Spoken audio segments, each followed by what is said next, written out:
তো এই গোপালগঞ্জের আজকের যে ঘটনাটি ঘটলো, সেখান থেকে আমরা আমাদের সমাবেশটি সফলভাবে করে বের হয়ে এসেছি, কিন্তু এটা দেশবাসীর কাছে স্পষ্ট এবং পুরো বিশ্ববাসীর কাছে স্পষ্ট হয়েছে যে আসলে আওয়ামী লীগের যে আসল রূপ, যে একটা মুজিববাদী, সন্ত্রাসী, ফ্যাসিস্ট এবং একটা জঙ্গি বাহিনীতে তারা রূপান্তরিত হয়েছে, তারা গণতান্ত্রিক বা কোনো একটা রাজনৈতিক দলের মধ্যে পড়ে না,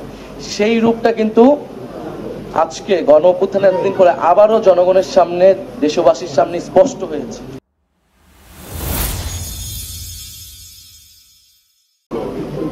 গোপালগঞ্জের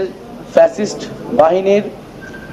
ফ্যাসিস্ট আওয়ামী লীগের সন্ত্রাসীরা, মুজিববাদী সন্ত্রাসীরা হামলা চালায়, গুলি বর্ষণ করে, দেশীয় অস্ত্রশস্ত্র নিয়ে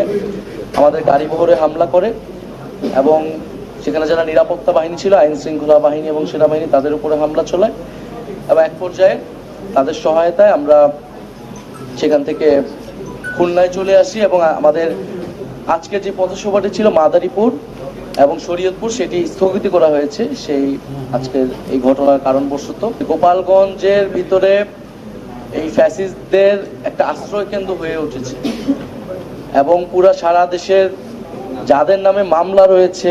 ফেরারি আসামি, ছাত্রলীগের যে সকল নিষিদ্ধ ঘোষিত সংগঠনের নেতারা রয়েছেন, তারা সকলে গোপালগঞ্জে ছিলেন এবং তারা খুব পরিকল্পিতভাবে আসলে গণ অভ্যুত্থানের এবং জাতীয় নাগরিক পার্টির নেতৃবৃন্দদের হত্যার উদ্দেশ্যে আজকে আসলে সশস্ত্র হামলা চালিয়েছে। বাংলাদেশে যে একটা মেইট তৈরি করে রাখা হয়েছিল যে গোপালগঞ্জে আওয়ামী লীগের বাইরে কেউ প্রোগ্রাম করতে পারবে না,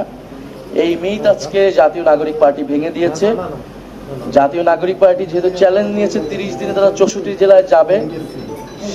জাতীয় নাগরিক পার্টি অবশ্যই সেই চ্যালেঞ্জ পূরণ করবে। গোপালগঞ্জে আজকে আমাদের পথসভা হয়েছে এবং অন্যান্য প্রত্যেকটা জেলা, যে জেলাগুলো বাকি রয়েছে, আমাদের সেই পথসভাগুলো হবে।